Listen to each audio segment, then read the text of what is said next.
Tá gravando, tá, pessoal? Bom, é, a gente vai hoje falar sobre uma questão que até pouco tempo atrás não era tão polêmica, né? Hoje gera um pouquinho de polêmica sobre a questão terra plana ou terra esférica, né? O que que a gente quer dizer com isso? O que que a gente quer chegar? A gente quer hoje nessa aula apresentar para vocês efetivamente como, né, a geoinformação, que é uma informação associada à superfície terrestre, adota o formato da Terra. Não só o formato, mas também as dimensões que essa Terra tem, né?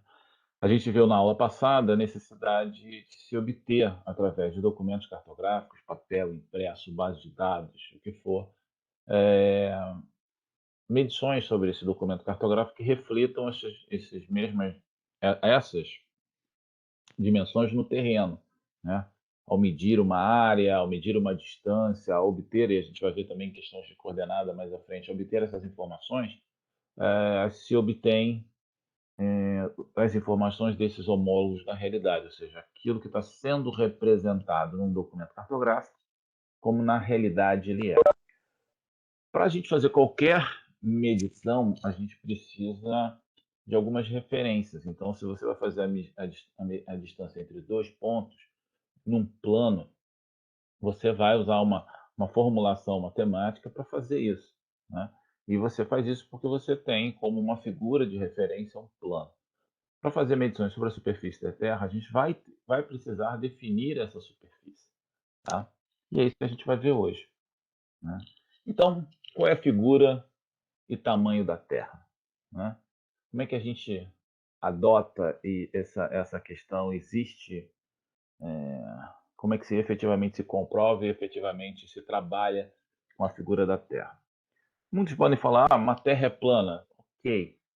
Ok não, mas assim, há uma certa justificativa quando se fala isso, dependendo do observador, né? Então, quando eu tenho um observador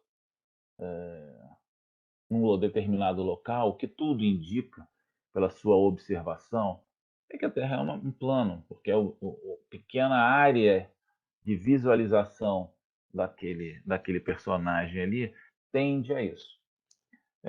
Quando você olha, faz outras, seu ponto de vista muda, né? Você vai para uma outra visão, quando você olha os astros, todos os outros corpos celestes em relação a planetas, eles têm um formato esférico. Será que a superfície da Terra é esférica? Então, efetivamente, qual é a superfície, o formato da superfície da Terra? Na verdade, a Terra não tem uma forma única, tem uma forma única que, na verdade, a Terra tem uma forma única, a forma dela, que não possui um nome definido, né? Você não tem um formato. Então, a Terra é esférica. Ela não é efetivamente esférica, ela é tridimensional num formato, né, próprio, né? Isso a gente pode pensar, se a gente pensar numa cabeça de uma pessoa, né? Cada pessoa tem um formato específico, mas não existe uma forma geométrica que se aproxima daquilo. Na Terra a mesma coisa, ela tem uma forma única. Porém, o que a gente busca é, para poder realizar essas medições sobre a superfície terrestre, qual figura geométrica que vai mais se aproximar essa superfície da Terra, certo? E como todo projeto de engenharia, ele está direcionado a obter informações mais adequadas para aquele projeto, né? O que que dá a viabilidade do projeto. Então, se você está trabalhando, voltando aqui, né, numa área muito pequena, numa área em que efetivamente a curvatura da Terra não faz nenhum efeito, se adota, né, por alguns fins, a figura geométrica do plano para representar aquela porção. Não significa, ao adotar a figura geométrica do plano como forma de representação da Terra, é que ela seja um plano. se tem é um limite muito pequeno de, de área de atuação. Mas como é que eu consigo comprovar efetivamente essas felicidades? Eu consigo comprovar essa tridimensionalidade, né? Eu consigo comprovar o tamanho que essa Terra tem para que a gente possa fazer as medições. Não só definir que figura geométrica essa Terra, figura geométrica mais se aproxima desse formato único da Terra, mas também qual é o tamanho dela, né? Se a gente voltar lá na unidade que a gente viu sobre escala, sobre medições, sobre essa similaridade com a realidade, é, você você precisa dessa dimensão, você precisa saber qual é essa escala para que você possa fazer essas medições, né? Bom, primeira questão que a gente precisa trabalhar para chegar nisso é a questão da lei da gravitação, né? Que é essa força de atração que surge entre dois corpos, né? Baseado, né, na lei da gravitação universal de Newton, que fala que duas massas, né, têm uma atração através de uma força diretamente proporcional às suas massas e inversamente proporcional ao quadrado da distância. Então, isso é um ponto que a gente começa a trabalhar para identificar qual característica física que essa Terra possui de modo a proporcionar ou chegar próximo das dimensões que essa Terra tem, né? Ou dimensões em um formato aproximado dessa Terra. Partindo disso, né, aí é importante a gente entender uma questão que é relevante para que é a inércia. A inércia é a ausência de aceleração. Então, quando eu tenho um corpo, né, no caso aqui, uma maçã, ela não cai porque ela está presa nessa árvore, ela não cai exatamente porque tem duas forças, né, que a mantém ali. Ou seja, você tem a força da atração gravitacional puxando para baixo, mas você tem o galho aqui que aplica uma outra força na maçã que a mantém ali. Quando esse galho efetivamente não produz uma força significativa que a mantém aqui, ela vai cair. Então, perdão, a questão da inércia é muito importante para justificar ou apresentar algumas questões que se discutem por ter uma Terra esférica e girando. A gente vai ver também que essa velocidade de giro da Terra ela tem uma componente, claro, que faz parte desse processo, mas ela não é tão absurda como avaliam nessa discussão sobre a Terra plana e Terra esférica. Então, partindo da questão da força gravitacional, imagine o seguinte: eu tenho um ponto de atração aqui, né? Todas as forças, a força está puxando para esse ponto em qualquer momento desse plano que está aqui, né? Partindo de três pontos, ponto 1, ponto 2 e ponto 3, que tem uma massa também, e nele é aplicado essa força de atração, pensando que as três massas são iguais e as três distâncias são iguais, a força de atração para esse ponto é a mesma, né? Então, qualquer lugar em volta que tenha qualquer corpo de mesma massa e mesma distância, ele vai ter um círculo, né? Ou seja, o mesmo raio, um raio constante em relação a esse centro de massa, né? Porque o círculo é um conjunto de pontos cuja distância ao centro é igual a um determinado valor. Isso é um primeiro indício que se a gente tem uma força, partindo da força gravitacional, né, em qualquer corpo sobre a superfície da Terra tiver a mesma distância, tiver a mesma força de gravidade aplicada, é porque ele está a uma mesma distância do centro de massa da Terra. E eu só vou conseguir manter isso se ela tiver uma esfericidade, tá? Então, partindo desse primeiro, o que se busca, e aí são todas as observações que se fazem de gravidade, ou seja, os levantamentos gravitacionais sobre a superfície da Terra, para que você possa chegar a esse formato. A gente vai discutir um pouquinho mais à frente também. Uma das questões possíveis de você comprovar essa esfericidade foi um estudo feito por Aristóteles antes de Cristo, né, que era um conhecido matemático e cuidava da Biblioteca de Alexandria, em que ele percebeu algumas questões importantes nesse processo. Que tinha um poço em Siena em que o Sol, num determinado dia do ano, o Sol iluminava o fundo do poço, ou seja, mostrava que ao meio-dia desse dia, o Sol estava exatamente em cima do poço. Isso ocorria porque Siena ele está muito perto do Trópico de Câncer, né? Que é uma linha que limita, ou seja, vocês já ouviram falar de solstício de verão? Ou seja, o que é o solstício de verão?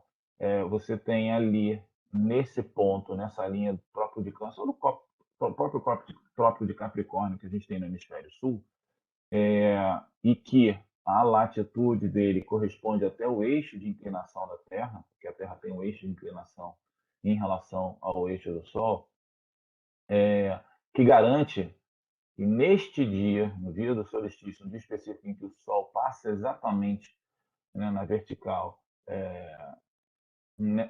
dessa latitude, nesse ponto, se iluminava o poço, o fundo do poço. Enquanto isso não ocorria em Alexandria, onde ele estava nesse mesmo dia, nessa mesma hora, né, o Sol fazia sombra, ele não conseguia chegar no fundo do poço. Né? Então, o que isso diz? Ou seja, se a Terra fosse plana, se nesse dia em que o Sol não fizesse sombra, né, porque quando ele ilumina exatamente o fundo do poço, ele não faria nenhuma sombra sobre um determinado objeto, se a Terra fosse plana, isso também ocorreria lá em Alexandria. Né? A sombra ocorre em Alexandria exatamente por causa de uma curvatura. Por ter essa curvatura, e claro, né, a haste está perpendicular a essa superfície, você tem uma sombra ali. Então, isso é uma primeira prova, né, através de um experimento em que existe a curvatura da Terra. Mas o quanto é essa curvatura da Terra? Né? É medido esse ângulo, ou seja, é possível medir né, por trigonometria esse ângulo aqui a partir desse triângulo que é apresentado, que é um triângulo retângulo, porque essa vareta está perpendicular aqui à superfície da Terra. Se mediu que lá na Alexandria, naquele mesmo momento em que o Sol não fazia sombra em Siena, em Alexandria tinha um ângulo de 7,2 graus. Né? E a partir disso, ou seja, se a gente pensar que eu tenho, né, por que se considera que os feixes do Sol paralelo? Porque ele está muito distante, né? Então é considerado esses feixes vindos do Sol são considerados paralelos. E aí você tem aqui, ó, dois ângulos iguais, né? Nessa linha que corta essas duas linhas paralelas.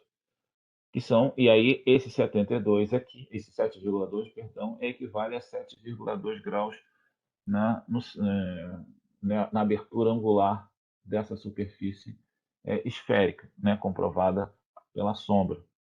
Partindo disso, ou seja, eu tenho a distância, essa distância aqui, que vale a 7,2 graus, e a distância total, que eu não sei, a 360, eu sabendo que essa distância aqui vale 5.000 estádios, que era a unidade de medida na época, né? Se chegou que a superfície da Terra, ou seja, essa circunferência da Terra, seria em torno de 250.000 estádios, que equivale, se a gente converter para quilômetros, a 39.250, que seria o tamanho, né, da circunferência da Terra.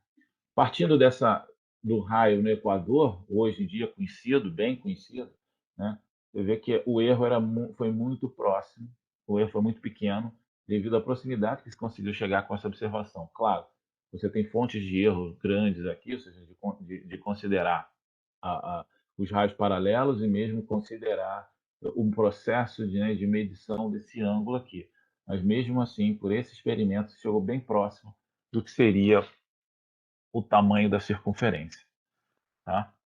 Alguma pergunta até aqui? Tranquilo? Tá. Então, isso foi uma da primeira prova né, da esfericidade, né? Da tridimensionalidade da Terra. Eu vou botar lá no Moodle depois alguns links para alguns vídeos do YouTube, principalmente do Sagan, que mostra esse teste e outros que mostram, a partir de áreas muito planas, observações com laser e medição com laser e a comprovação dessa esfericidade. No caso do laser da esfericidade, no caso desse experimento, não só a esfericidade também, mas como um valor aproximado da Terra. Então a gente viu que, devido às questões, primeiro, devido à própria lei universal da gravitação,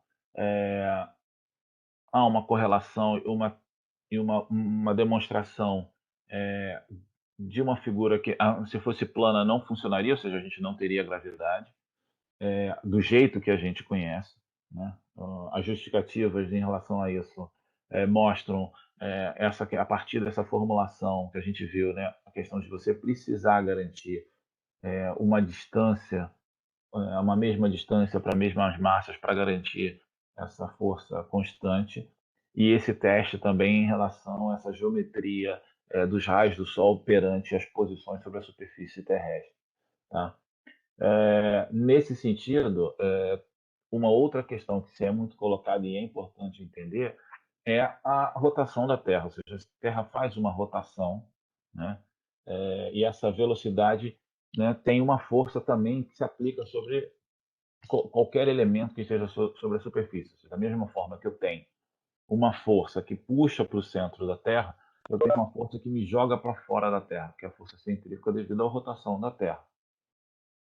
Mas como é que essas forças se relacionam, né? Existe alguma relação e algum resultante que garante que a gente fica na Terra, ou aqueles questionamentos? Poxa, se a Terra gira tão rápido, como é que a gente não é jogada para fora? Tá? Uma das questões, então vamos ver essa velocidade. Se a gente pensar, e aí uma das questões, né? Se eu tenho uma circunferência da Terra, claro, no Equador, de 40 mil quilômetros, e eu giro, né, eu dou um giro, é, eu percorro esse caminho todo, essa distância, em 24 horas, a velocidade que eu estou realizando nesse percurso é de quase 1.700 quilômetros por hora. É rápido, né? Por que a gente não sente? E aí entra na questão lá da inércia, né? Você está num avião voando a 300 quilômetros por hora e você não fica preso no fundo, você entra numa inércia, ou seja, você não tem uma aceleração. Você começa só a sentir algum efeito quando de alterações não na velocidade, mas na aceleração. Quando eu tenho uma velocidade constante, não só parada ou velocidade constante, eu estou em inércia, né? Então, essa é uma das questões. E outra é a questão da velocidade angular. Tá? Se você pensar em relação à velocidade angular, o que eu tenho? Eu tenho, né, a variação toda da latitude, ou seja, então eu tenho 360 graus, ou 2π, né, também girando numa velocidade de 24, tendo 24 horas como tempo para fazer todo esse percurso. Isso me dá uma velocidade angular de 0,2618 radianos por segundo.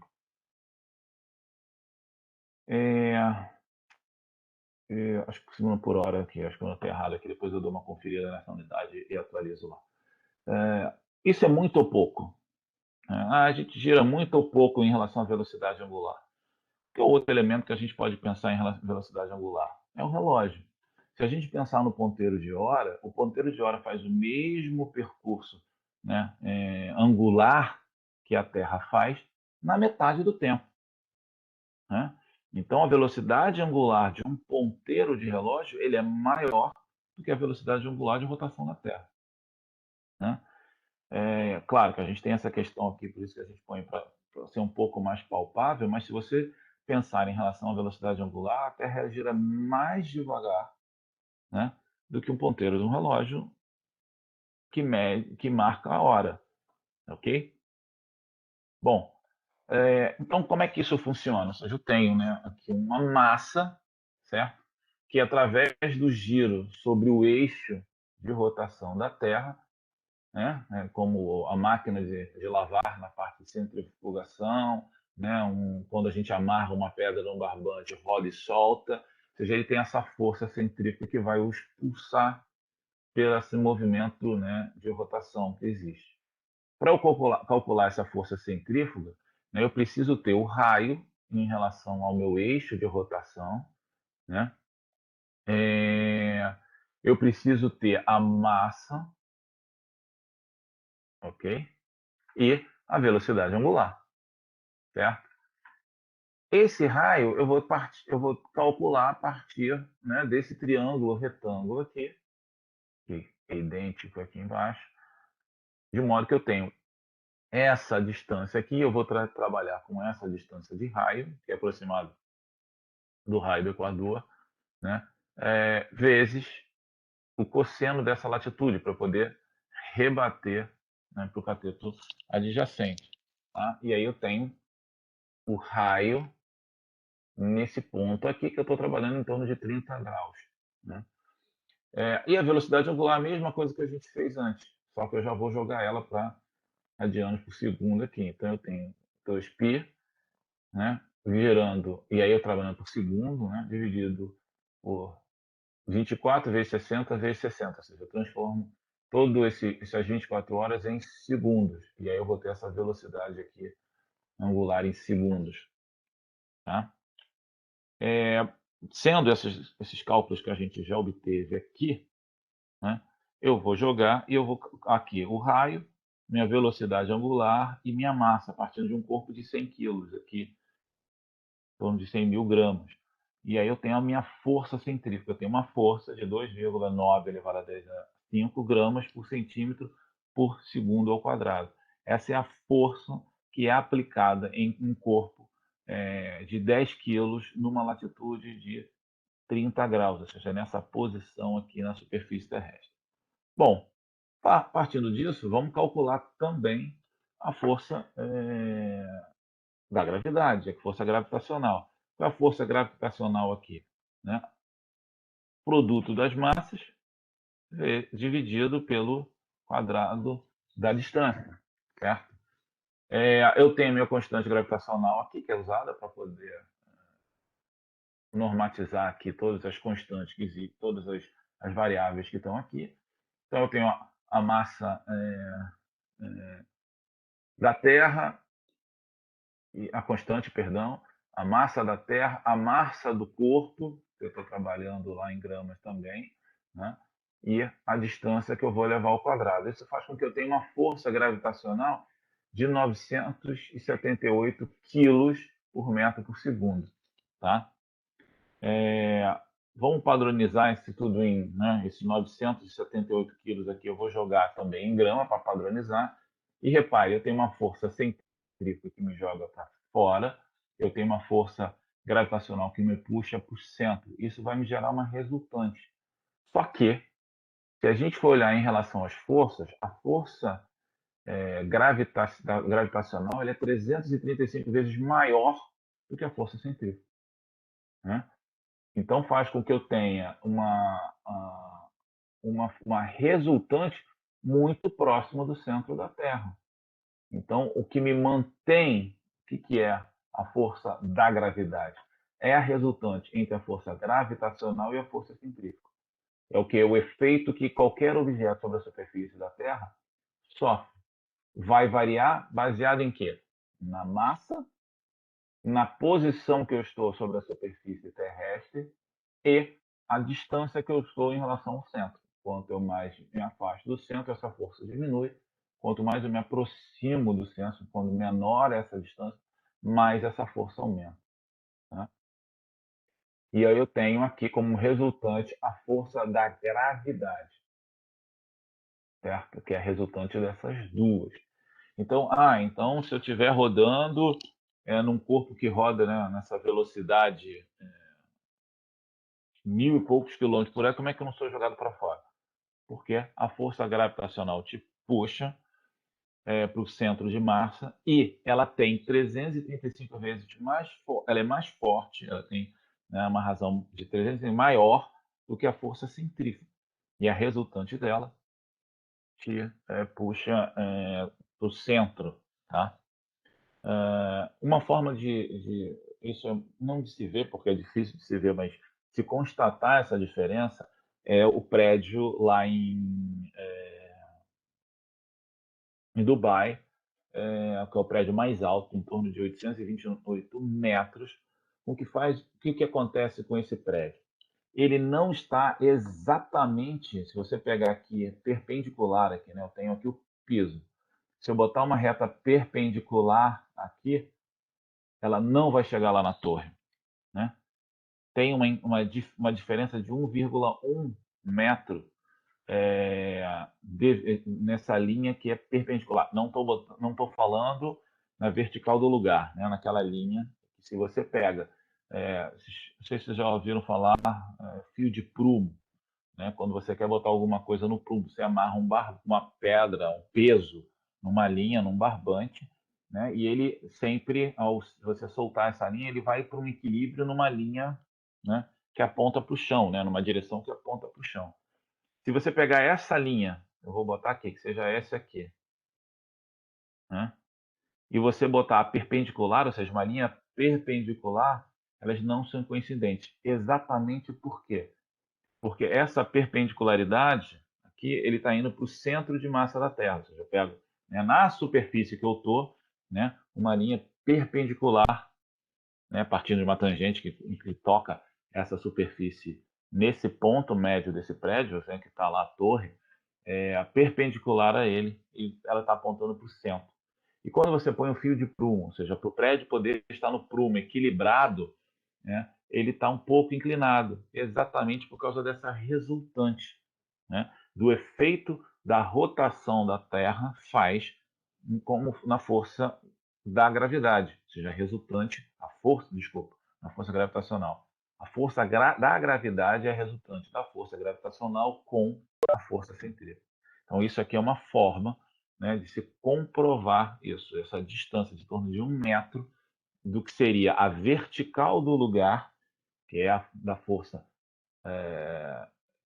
da gravidade, com a vertical centro de massa da Terra. Ok?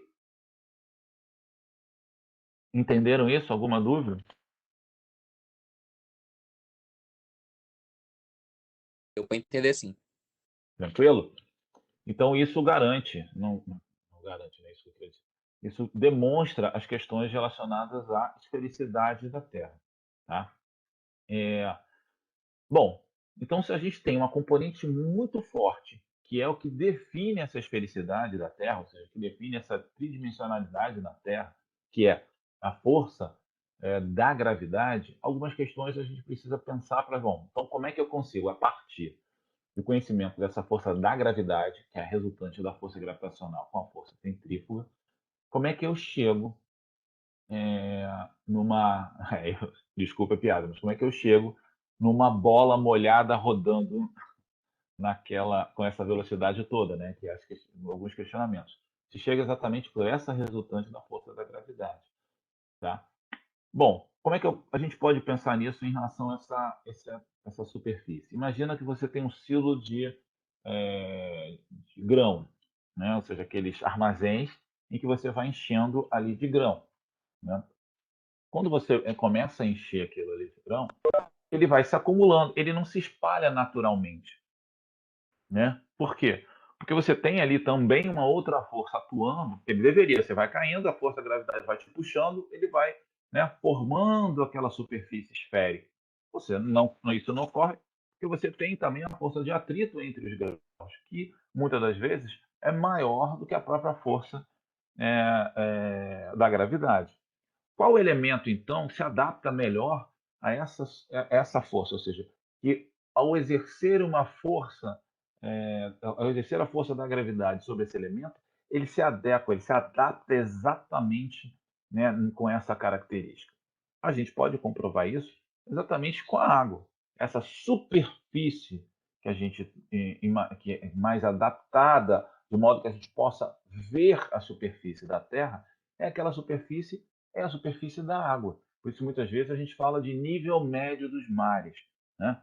Então, eu estou sei lá, um determinado ponto, um determinado pico, o morro, ele está a tantos metros do nível médio dos mares, né? Por quê? Porque a água, ela vai se adaptar melhor a essa força da gravidade e vai formar o que é efetivamente o formato da Terra. Então, o formato da Terra, ele é definido por um potencial da gravidade, ou seja, por uma superfície em que existe qualquer ponto sobre essa superfície tem o mesmo potencial da gravidade. Por que que não é exatamente uma esfera? O que que existe diferenças aqui, como isso aqui é um exemplo, né, de qual é o formato da Terra exagerado, tá? Tá exagerado esse formato, ou seja, eu tenho uma escala diferente, né, para a parte da superfície aqui em relação ao tamanho dela, tá? E existe diferenças quando você tem concentrações de massas ali envolvidas. Então você tem, em alguns pontos da superfície da Terra, uma concentração de massa maior. Por que que o Oceano Pacífico ele está um pouco acima, mais alto, se eu não me engano, é mais alto, agora fiquei na dúvida, do que mais alto, do que o Oceano Atlântico. Porque existe ali uma concentração devido à Cordilheira dos Andes maior. Então você tem um efeito maior da gravidade. Então, para que você tenha o mesmo potencial, você tem mais massa, a distância vai ter que mudar. Então, quando eu tenho diferença de massa para manter a mesma força da gravidade, eu tenho que ter diferença de massa. Se eu estou, né, e também associado a essa força, a força centrífuga. Se eu estou mais afastado ou mais perto do Equador, também existe essa relação, sendo que ela, claro, é 300 vezes menor do que a outra, né? Mas você tem todas essas relações que não formam uma superfície esférica, uma superfície de uma esfera. Porque para ser uma superfície de uma esfera, qualquer ponto sobre essa superfície teria que estar à mesma distância do centro, e não está. Então você tem aqui uma superfície, a superfície da Terra, ela definida por uma superfície equipotencial, ou seja, de mesmo potencial da gravidade, tá?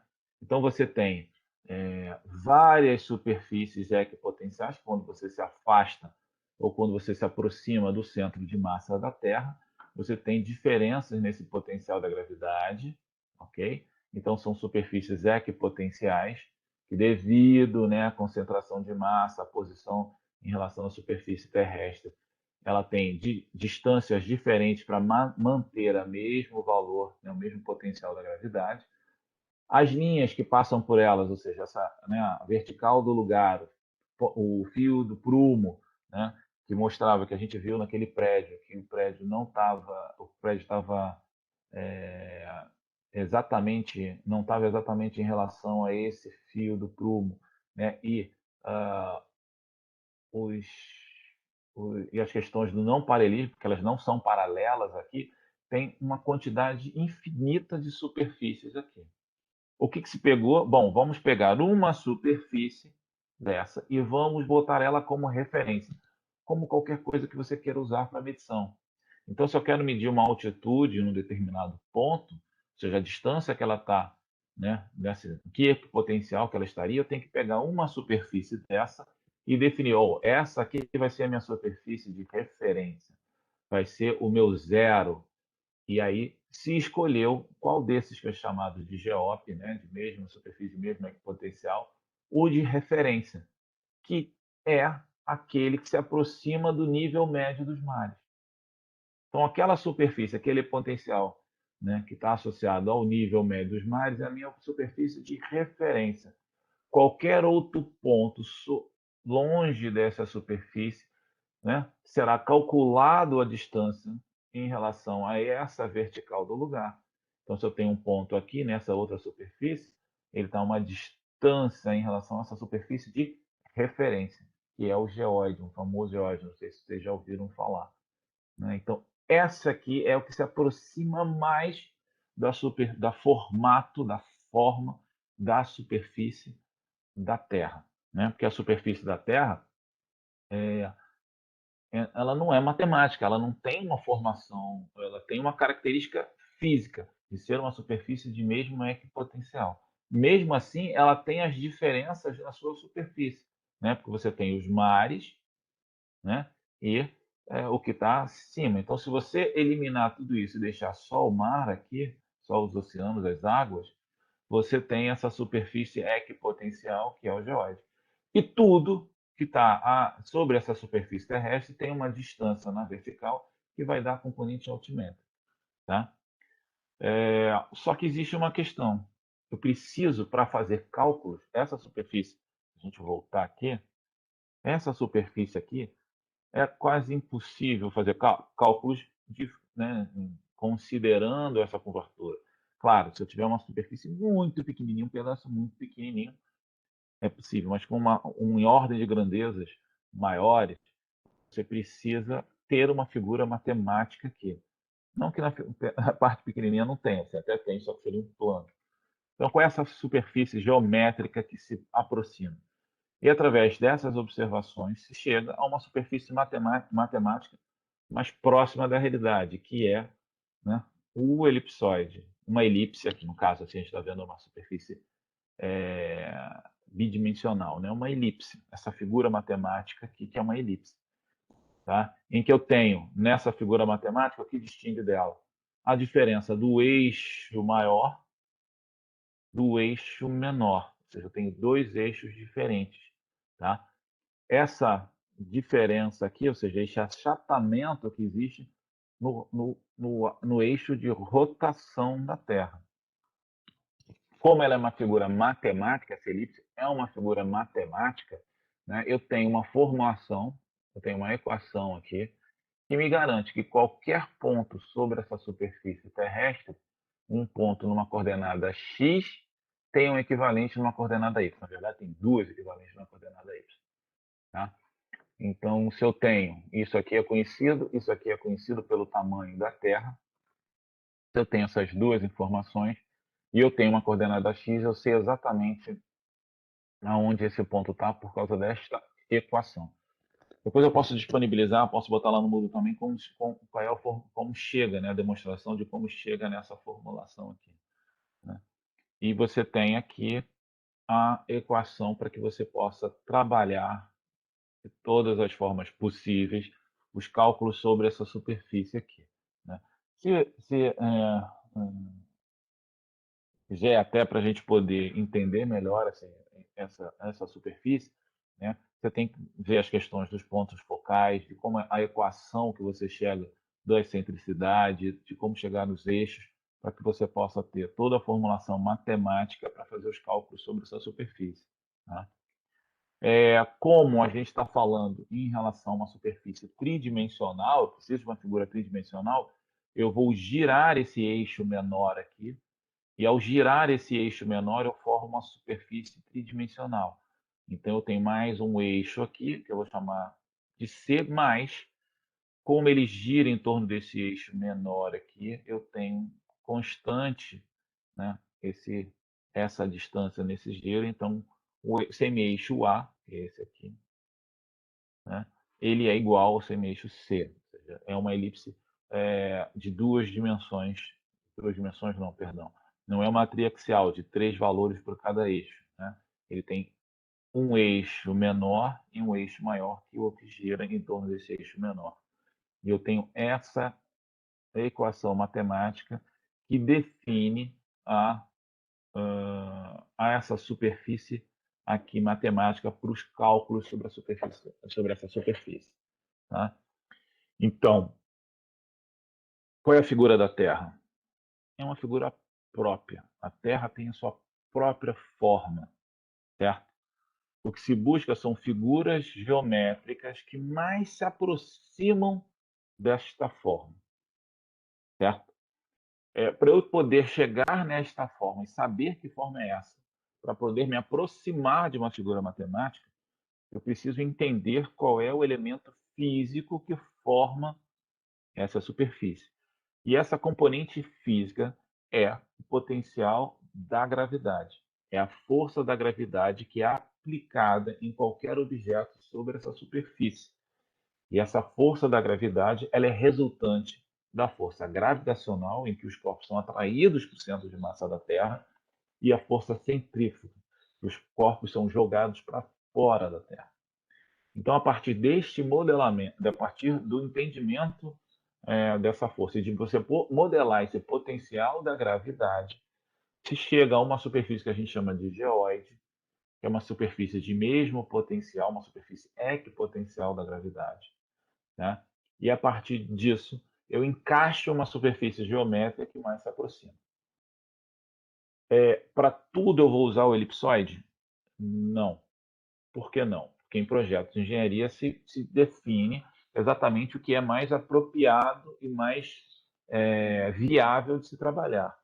Em pedaços da Terra muito pequenos, então quando você vai fazer um levantamento de um bairro, de uma propriedade, se adota o plano como forma da Terra. Por quê? Porque a diferença entre adotar uma figura da Terra plana, não é adotar a Terra como plana, mas adotar uma figura geométrica para representar a Terra num plano, o erro dessa adoção ele é muito menor do que o erro esperado, né, no projeto. Ao mesmo tempo, quando a gente vai representar mapas do globo, né, ou do próprio Brasil, de países, de continentes, se você adota a Terra esférica como uma esfera, o erro de usar a figura matemática da esfera como forma da Terra, ele é menor do que o erro inerente a um documento cartográfico numa escala de 5 milhões. Né? Se a gente voltar lá para a escala, 5 milhões, 1 milímetro é 5 quilômetros. Né? O mapa de um globo, né? Então, você pegar um globo e um globo de raio de 30, 20 centímetros, né? Comparado a um raio de 6.000 quilômetros, a gente vai ver, se eu não botei aqui, a gente vai ver mais à frente essa diferença entre essas dimensões, você vai ver que não faz sentido você tentar investir em globos ou fazer alguns cálculos para obter essa informação sem muita necessidade. Tá? Deixa eu só pegar aqui um valor que eu acabei não botando aqui, que seria interessante para vocês terem essa ideia. Um instantinho aqui. Deixa eu ver se eu tenho aqui a mão. Opa, não, peraí. Depois eu vou salvar essa apresentação, eu tenho lá com esse valor também. Né?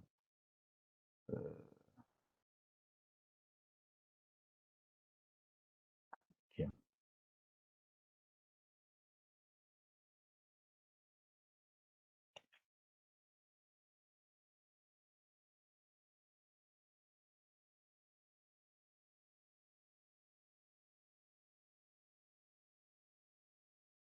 Está muito grande aqui, mas eu vou pegar só. Pegar esse aqui, só que é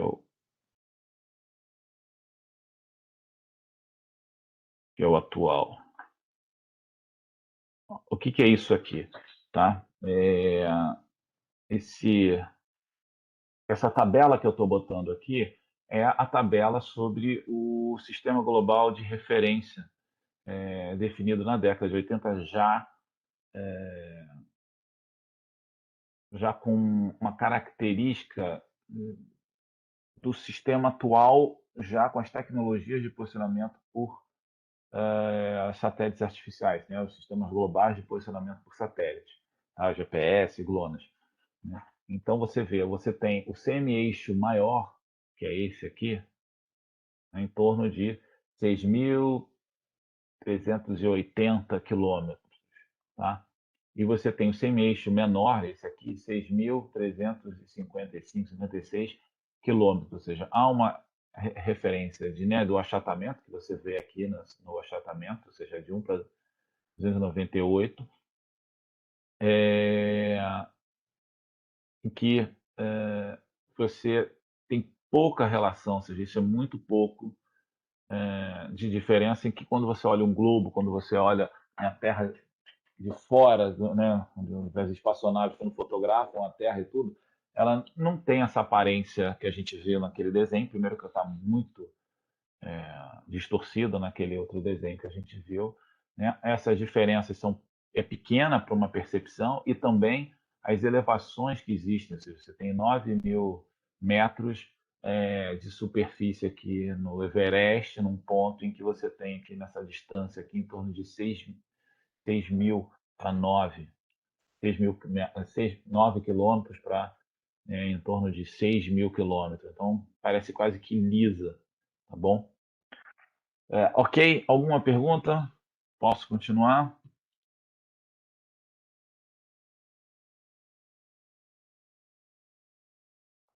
Ok, então vamos lá.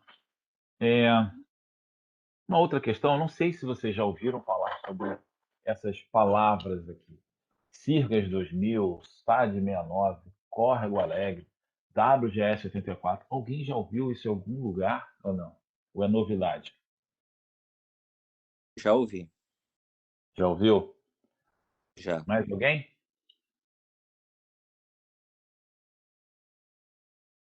Novidade? Eu não. Beleza. O que é isso aí? É, Voltando aqui rapidinho, como é que se chega nesse valor aqui, né? Ou mesmo quando a gente vai fazer qualquer medição, né? Você precisa, se você pensar, eu tenho aqui coordenadas, planos retangulares, em que eu vou medir distâncias nessas coordenadas, eu vou medir a área. O que eu preciso? Preciso saber onde é que estão os eixos, onde é que está a origem, né?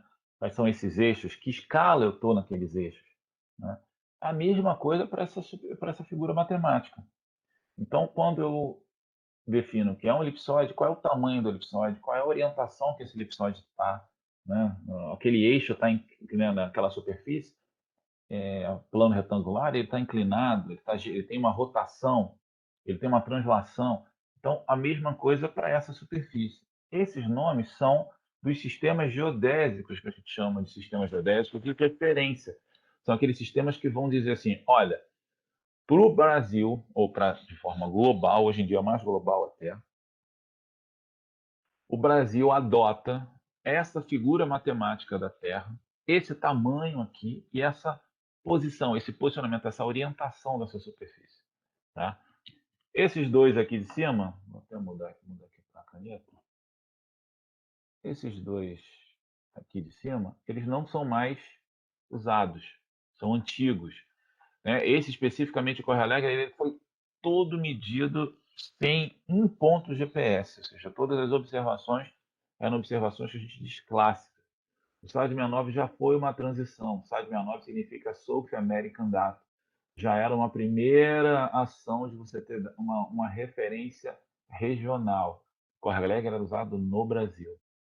E desde 2000 se começou a implantar no Brasil um sistema de referência mais moderno, né? Baseado no sistema de referência geocêntrico para as Américas, né? Baseado, calculado e definido lá no ano de 2000.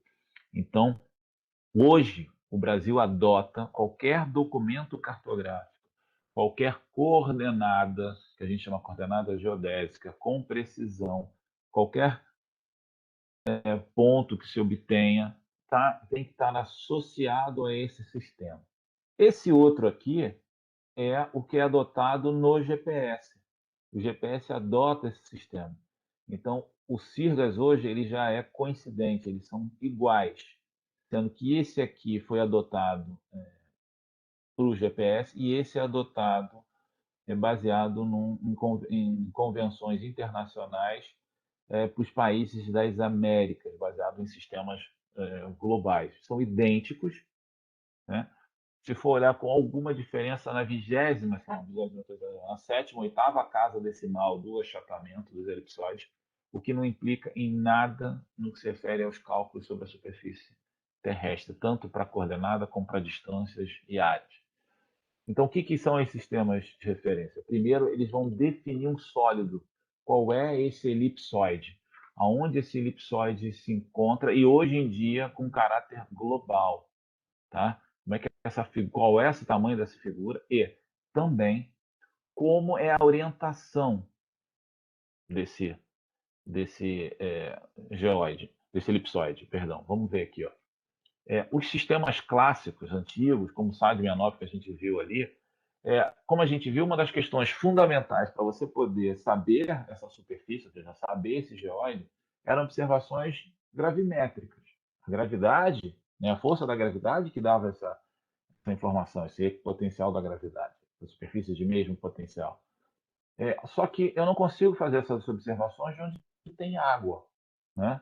Então imagina que eu tenho a superfície da Terra e eu tenho a América do Sul aqui. Eu só tinha informações aqui, um pouquinho aqui na Europa, um pouquinho aqui na África, da América do Norte. A grande maioria não tinha informação sobre a gravidade.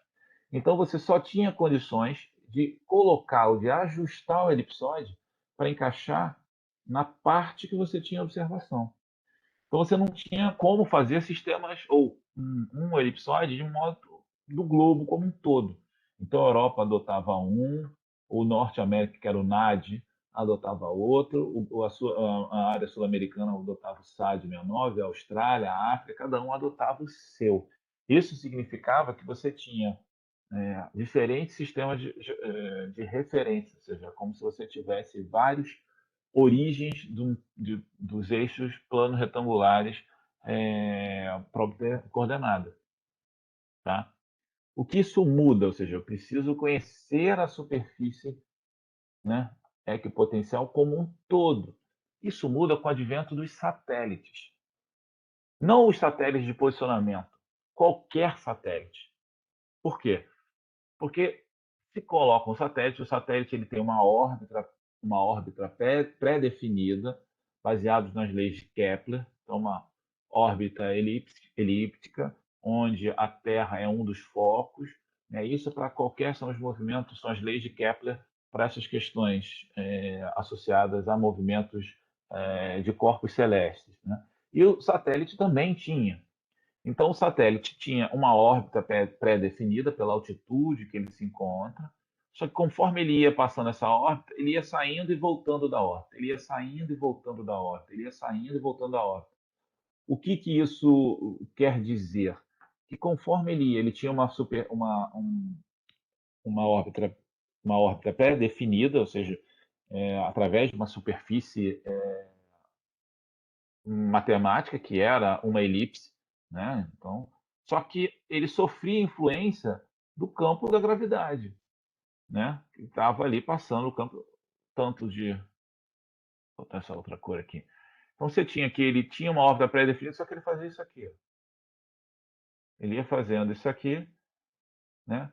Por quê? Porque ele tinha o efeito, né, gravitacional aqui e fez com que eu que você conseguisse modelar um equipotencial, modelar os equipotenciais aqui em relação à gravidade, partindo das observações, das alterações das órbitas de satélite, qualquer satélite. Satélite de comunicação, satélite de imageamento, satélite de posição, o que fosse. Né? Ele sofria os mesmos efeitos. Isso fez com que se conseguisse modelar uma superfície global em relação à equipotência. Só aí que se conseguiu. E hoje a gente tem essas superfícies disponíveis para trabalho. E aí, por causa disso, se conseguiu montar, encaixar um elipsoide melhor em âmbito global. Então, se a gente voltar aqui, esses sistemas deixaram de existir exatamente porque eles não tinham uma característica global, era uma característica regional, porque eles só eram definidos aonde eu tinha informações do campo gravitacional terrestre. Né? Quando eu passo a ter essas informações, aí eu passo a adotar sistemas globais, né? Mesmo aqui sendo para as Américas, toda a modelagem dele é baseada em sistemas globais, em que você vai ter, a partir de agora, nessa construção aqui, um elipsoide que se encaixe melhor em âmbito global. Tá? Outra questão é como eu materializo isso, como é que eu vejo essa superfície, como é que eu disponibilizo essa superfície para serem usadas para que você garanta, né, a posição das observações, a posição dos elementos, né, a geração das bases de dados, dos mapeamentos. Como é que eu organizo essas informações de modo que eu possa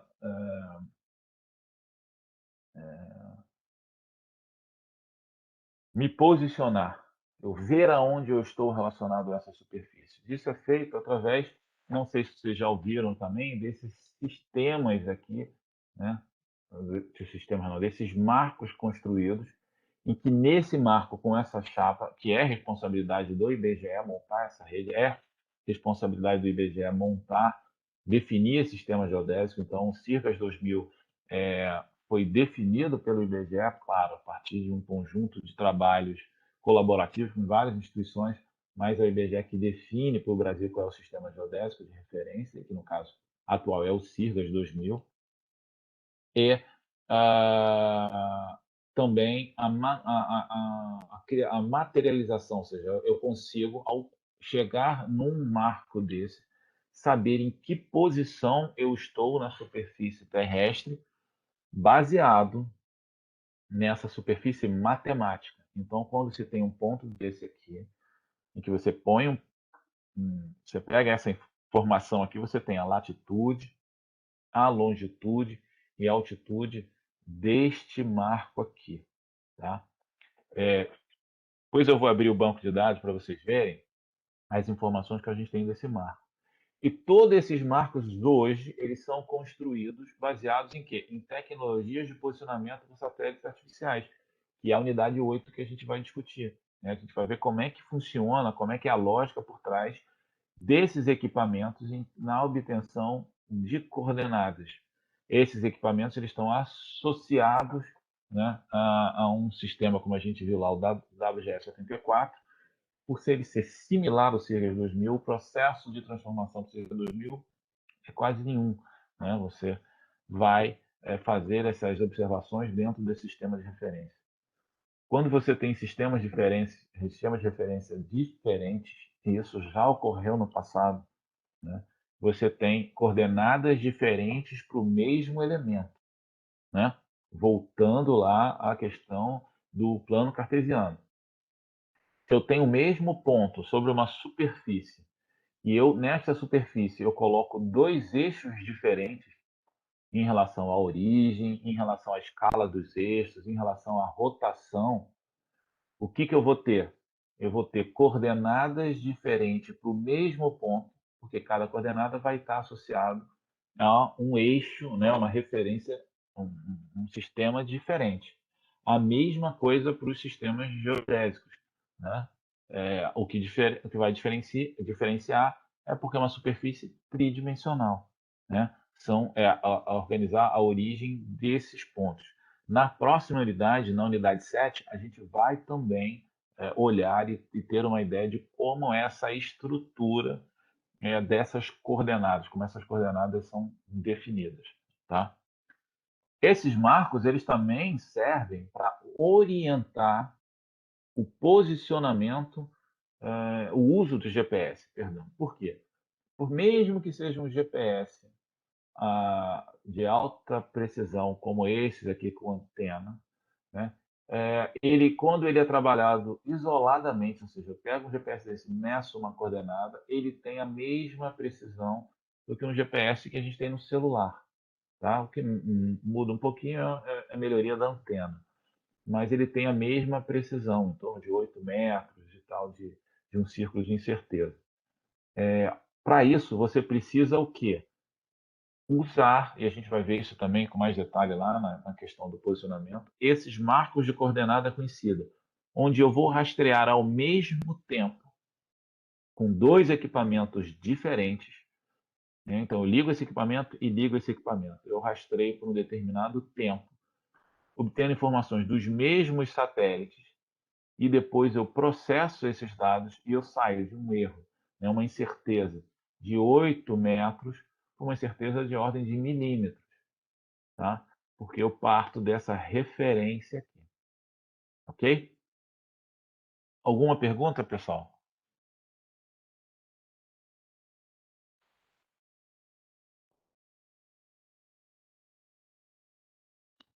Não? Por enquanto Tranquilo? aqui não, tranquilo. Então, de novo, qualquer. Eu vou passar um link aqui para vocês também. Qualquer é, a mais que vocês queiram entrarem com mais detalhe, ainda estamos na ordem desse livro ainda, que é o livro mais básico aqui para a gente, básico não, mas um livro mais completo para essa parte conceitual. Então, toda essa parte de sistema de referência, forma da Terra, estão nessas páginas aqui. E eu vou aqui botar aqui uma. Eu vou. Bom, há mais alguma pergunta que eu vou parar de gravar porque a gente vai entrar numa outra unidade para fazer dois vídeos diferentes. É, se tem alguma pergunta, né? Tem uma aqui, eu preciso ver depois, porque é muita coisa. Sim, mas a gente ainda está muito superficial. Tá? Mas, assim, o importante que vocês precisam saber em relação a isso é que,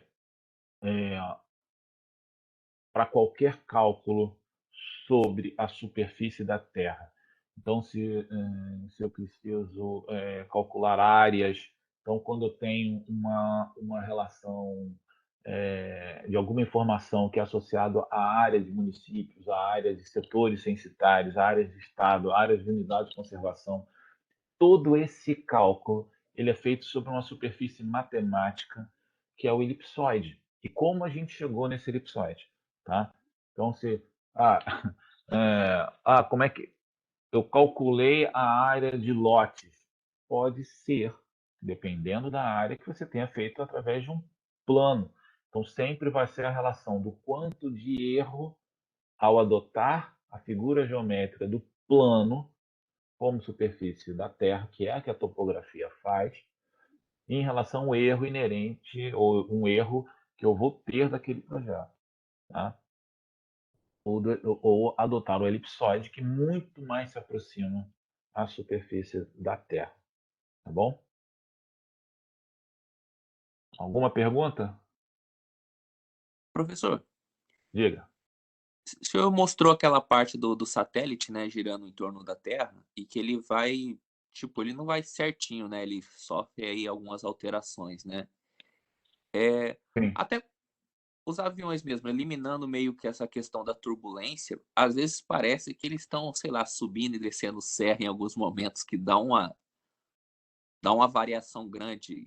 Não sei, tem interferência nisso também, mesmo sendo talvez numa proporção Uhum. É. Você está diferente? falando aquilo que às vezes você está no avião e você sente que ele caiu assim, né? É, parece que, Isso. sei lá, parece que ele desceu a serra do nada. Aham. Neste caso, assim, e aí eu acho que é mais uma questão da perda de sustentação, né, em relação à asa e à atmosfera, tá? Eu acho que é mais nesse sentido, a mesma coisa. Não acho que seja uma questão muito de efeito gravitacional. Por quê? Primeiro que as distâncias, e aí estou aqui fazendo essa avaliação, tá? Pensando aqui. Uma das questões é essa perda de sustentação em relação à atmosfera, né? A composição da atmosfera, alterações que a atmosfera tem. Outro não sei se ele vai sofrer isso que está sendo aqui no satélite, por quê? Porque a distância que ele está é muito pequena. Então, provavelmente, tipo, um avião que sai do Rio para São Paulo, o equipotencial ali, ou seja, apesar de você ter algumas concentrações de massa, eu acho que eles não são tão sensíveis ou tão perceptíveis.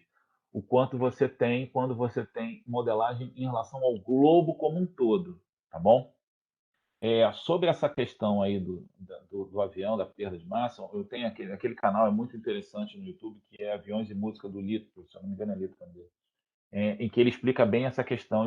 Eu já vi uma vez ele falando sobre isso, a questão dessas variações, né, a perda da, da estrutura. Porque o avião está ali, o que segura o avião ali é a asa, né, e a força que a asa faz, é, gera em relação à atmosfera segurando ele. Então, eu acho que é mais uma perda disso. Se fosse pensar sem isso, talvez não fosse, porque eu acho que não vai ter, dependendo do momento que você está ali, a variação que você tem ali, né, para ter isso de 2, 3 quilômetros, ou dezenas de quilômetros, não vai ter uma alteração gravitacional tão significativa, tá? Numa visão aqui, assim, pelo que você falou, não tinha pensado nisso. Eu acho mais ou menos, talvez sejam essas questões que a gente pode aprofundar até para entender melhor. Porque essas alterações aqui, claro que eu estou exagerando, são alterações em ordens globais, né? Em que ele pode se manter numa órbita, ele sai um pouquinho aqui, volta, aí não sei se nessa distância, né, dali do avião que ele sofre, tem algum significado em relação à força da gravidade, tá? Boa pergunta. Vamos pensar um pouco mais nisso. Mais alguma?